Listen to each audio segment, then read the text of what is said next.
Hello friends, कैसे हैं आप सब। आई होप आप सब ठीक होंगे। तो सबसे पहले राधे राधे। आज हम फिर तैयार हैं इंट्राडे एंड डिलीवरी के कुछ शेयर लेके, फ्यूचर एंड ऑप्शंस के कुछ शेयर लेके। तो करते हैं बात किस तरीके से चल रहा है नेशनल और इंटरनेशनल लेवल पे। कल की छुट्टी के बाद आज फिर खुले हुए हैं बाजार, तो कैसे करेंगे काम, उसे करना है आपने ध्यान से। ट्रेड करना है केयरफुली, अर्न करना है लॉजिकली। तो लॉजिकली समझते हैं कि किस तरीके से बात चल रही है। मैं डाटा देख रहा था एफआईआई का। तो एफआईआई ने जो है कैश के अंदर जिस तरीके से जो है खरीदारी करी है, ये बहुत ही बढ़िया पोजीशंस नज़र आती हुई दिख रही है। मैक्रो लेवल पे हमारा जो स्टैंडर्ड है वो बढ़ता जा रहा है कि इतने तनाव के बाद भी एफआईआई हमारे यहाँ पे खरीदारी करता हुआ आ रहा है। ये एक पॉजिटिव थिंग्स के बारे में नज़र आ रहा है, क्योंकि बेटे मैक्रो लेवल को देखते हैं, मैक्रो लेवल के बिहाफ पर हमारी चीज़ बढ़ती हुई नज़र आ रही है। बात करूँगा कि मैं जो एक्चुअली चक्कर है कि फाइनेंस की तरफ से जो चीज़ें आई हैं कि जो कलेक्शन हो रहा है टैक्स के अंदर, वो बहुत ही बेटर पोजीशंस पे आता हुआ नज़र आ रहा है, जिससे कि कैश पोजीशंस बढ़ती हुई नज़र आ रही है। दूसरी अगर मैं बात करने की कोशिश करूं कि डाउ की, तो डाउ जो है वो क्या है, वो भी 8वें दिन जो है लगातार तेज़ी पे रहा है। 2 दिन में वो कम से कम 250 अंक जो है चढ़ चुका है। ये एक पॉजिटिव थिंग नज़र आ रही है, जिससे गिफ्ट निफ्टी मुझे थोड़ा सा जो है बढ़ता हुआ नज़र आ रहा है। हाँ, लेकिन हाँ, ग्रीन में जिस तरीके से नज़र आ रहा है पोजीशंस बहुत ही अच्छी नज़र आती हुई दिखाई दे रही है। तो इस तरीके से जो चीज़ें निकल के आ रही है। हाँ, मैं बात करूँ गोल्ड की, तो गोल्ड में डाउन आया है बेटे। में डॉलर जो है 32.50 के आसपास वो आ चुका है। बात करूँ क्रूड ऑयल की, उसके अंदर जो है फिसल कर वो भी नीचे आ चुका है, डॉलर 62 के पास वो आ चुका है। तो यहाँ पर ये जो मिले जुले असर हैं उसके बिहाफ पर देखते हैं कि मार्केट के हिसाब से हमारे क्या शेयर कर सकते हैं। तो सबसे पहले बेटे हमारे पास वही हमारा slogan, hope think for the best and prepare for the worst. सर्वोत्तम की आशा रखें और सबसे बुरे के लिए तैयार रहें। तो ध्यान से देखते हैं। तो सबसे पहले इंट्राडे एंड डिलीवरी के कुछ शेयर। तो सबसे पहले हमारे पास मॉइल का आ रहा है, जिसका प्राइस है 315, और इस पर देखते हैं किस तरीके से वर्कआउट करता है। तो टेक्निकली चार्ट समझने की कोशिश करते हैं। जिस तरीके से मार्केट में चीज़ें आई, पिछली ट्रेडिंग सेशन के अंदर डाउन पोजीशंस रहा। 2 दिन के उछाल के बाद जिस तरीके से हल्की सी गिरावट आई है, वो थोड़ा पोजीशन थोड़ी सी खराब करती हुई नज़र आ रही है। से स्टोकास्टिक भी थोड़ा कमज़ोर पोजीशंस पर, बट एक्चुअली चक्कर है जिस तरीके से फंडामेंटली चीज़ें आई हैं। इनकम जो है मेरे बच्चे इसकी 4.2% बढ़ गई है, जिसके कारण जो है इसके पास कैश पोजीशंस आ गई है, जिस तरीके से मुझे लग रहा है, जिसका एक बेनिफिट बनता हुआ नज़र आ रहा है। जिस तरीके से इसका इबेट्टा लेवल मैंने चेक करा, वो 8.8% से बढ़कर जो है क्या है पोजीशंस पे अच्छा चला गया है। रुपीज़ में बात करूँ 139 करोड़ के करीब इनके पास कैश की पोजीशंस आई है। मार्जिन में भी इनके पास जो है 30.8% से जो है मुकाबले के जो बढ़कर आया है, वो 32% के ऊपर बनता हुआ नज़र आ रहा है, जिसके बिहाफ पर मैं इसे बाइंग पोजीशंस पे ले रहा हूँ। टारगेट 340 का रख रहा हूँ, और स्टॉप के जो लॉस है हमारे पास वो रहेगा 310 का एक्शन बाय का। इस पर एक नज़र बना के चल सकते हैं। नेक्स्ट है हमारे पास JSW इंफ्रा, जिसका प्राइस है 293 रुपये।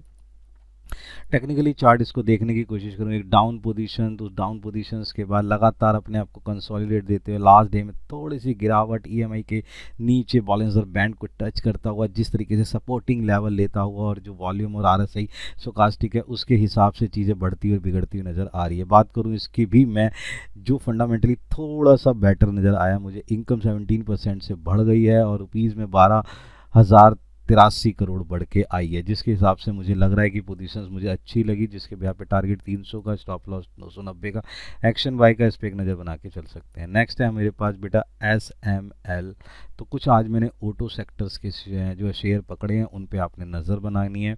तो 1523 का बेटा इसका शेयर है, इस पर नज़र बना के चलते हैं। जिस तरीके से आया टेक्निकली चार्ट अगर आप ध्यान से देखें, गिरावट 13 EMI के नीचे बॉलिंजर बैंड के जो है लोअर बैंड को टच करता हुआ, और वॉल्यूम लेवल के हिसाब से भी कमज़ोर। अगर आप टेक्निकली चार्ट देखेंगे तो टेक्निकली चार्ट कमज़ोर होने के बाद मैंने फिर बताया ना कि क्योंकि एक्चुअली चक्कर है, जो मैं इसकी जो है सेल्स पोजीशन दे रखा था, तो सेल पोजीशन बेटे बढ़ के आई है 43.2% जो है बढ़कर जो आई है, और जिस तरीके से वर्कआउट हुआ है, जिसके मैं ये देखूं सेल यूनिट्स में 1512 यूनिट जो है वो एक्स्ट्रा बिकी है, जिसके ब्याज पर मुझे लग रहा है यहाँ पे जो है वर्कआउट करी। मैं बात करूँ पैसेंजर व्हीकल की, जो पैसेंजर व्हीकल की सेल है वो 34% बढ़ गई है, जिसका जो प्राइस जो है जिस तरीके से बढ़ के आए हैं, वहाँ पर पोजीशन जो है बढ़ती हुई नज़र आ रही है। यहाँ पर जो कार्गो व्हीकल है उसकी बिक्री भी बेटा इनके यहाँ पे इंक्रीज़ हुई है, और जिस तरीके से 389 की में बढ़ोतरी आई है, वहाँ मुझे लग रहा है कि इसकी पोजीशंस पे मैंने टारगेट लिया 1565 का,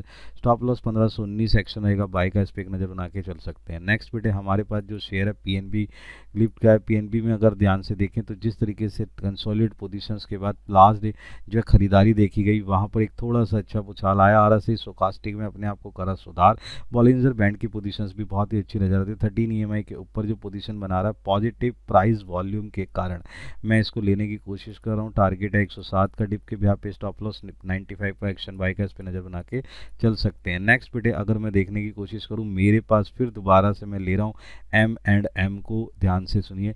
इसका प्राइस है 2928, इस पे एक नज़र बनाते हैं, देखते हैं टेक्निकली चार्ट जिस तरीके से भाई साहब जो इसने पोजीशन है, मैंने पहले ही ये चीज़ें बता रखी थी, 2410 पर ही हमने इस पे बाइंग पोजीशन बनाई थी और देखो कितना अच्छा पोजीशन है, अभी भी इसके अंदर बाइंग पोजीशन बनी हुई है। इस पर technically chart, volume level, RSI stochastic, Bollinger band, 13 EMI और जिस तरीके की पोजीशन आ रही है वो थोड़ा सा मुझे लग रहा है आज भी इसमें थोड़ी सी उछाल की पोजीशन मुझे लगती हुई नज़र आ रही है। टारगेट में ले रहा हूँ 2977 का, स्टॉप लॉस जो मैं ले रहा हूँ 2890 का एक्शन रहेगा, बाय का इस पे एक नज़र बना के चल सकते हैं। नेक्स्ट है हमारे पास एस्कॉर्ट का बेटा, जिसका जो प्राइस है वो कितना है 3259 का, इस पे एक नज़र बना के देखते हैं।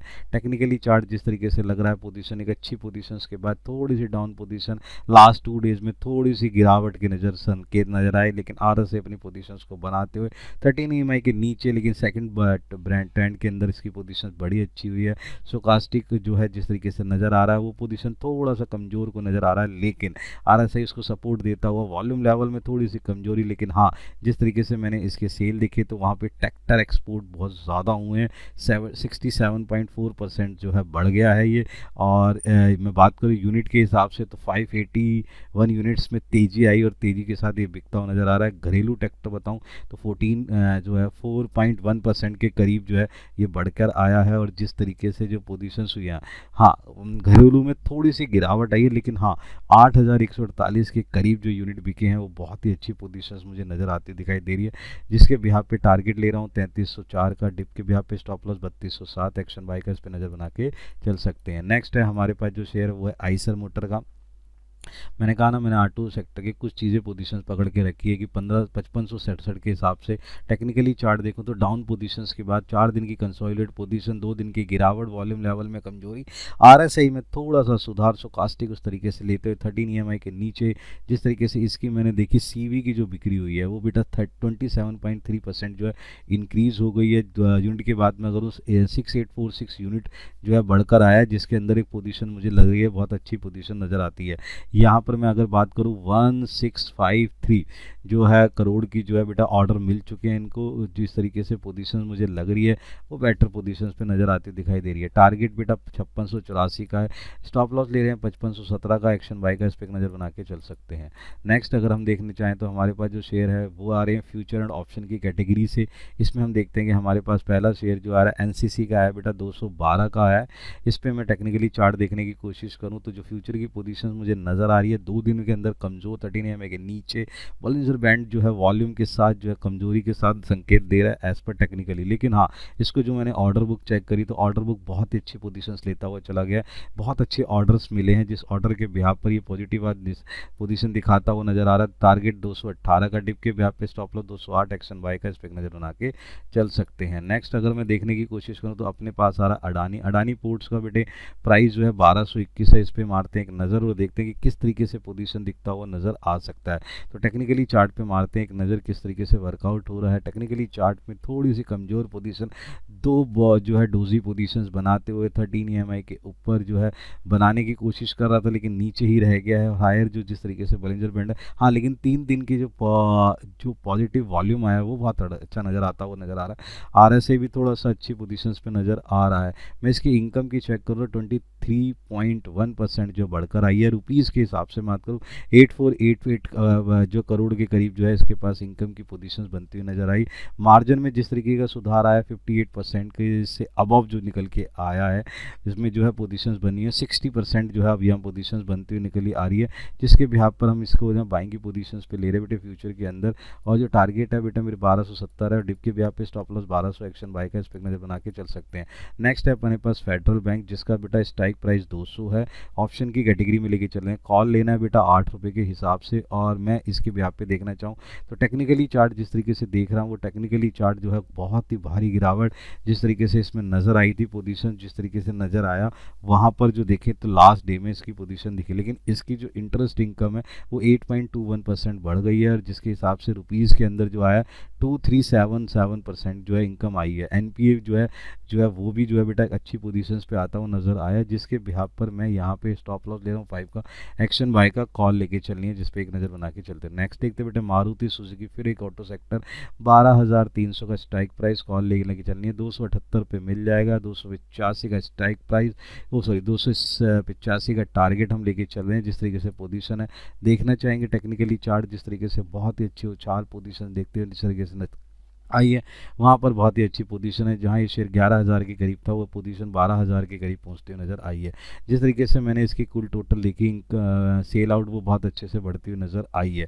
घरेलू बाज़ार में भी इसकी जो सेल है वो बढ़ के नज़र आई है, जिसके बिहाफ पे मैं इसको यहाँ पोजीशन लेता हूँ। ज़रा स्टॉप लॉस 270 का, एक्शन बाय का, इस पर एक नज़र बना के चल सकते हैं। कुछ ऐसे हैं शेयर जिस पर हमारी नज़र और ट्रेड करें, केयरफुली लर्न करें और अर्न करें लॉजिकली ट्रेड करने से आपको फ़ायदा होगा। देन मिलते हैं हम अपनी नेक्स्ट सीरीज़ के अंदर। Good bye.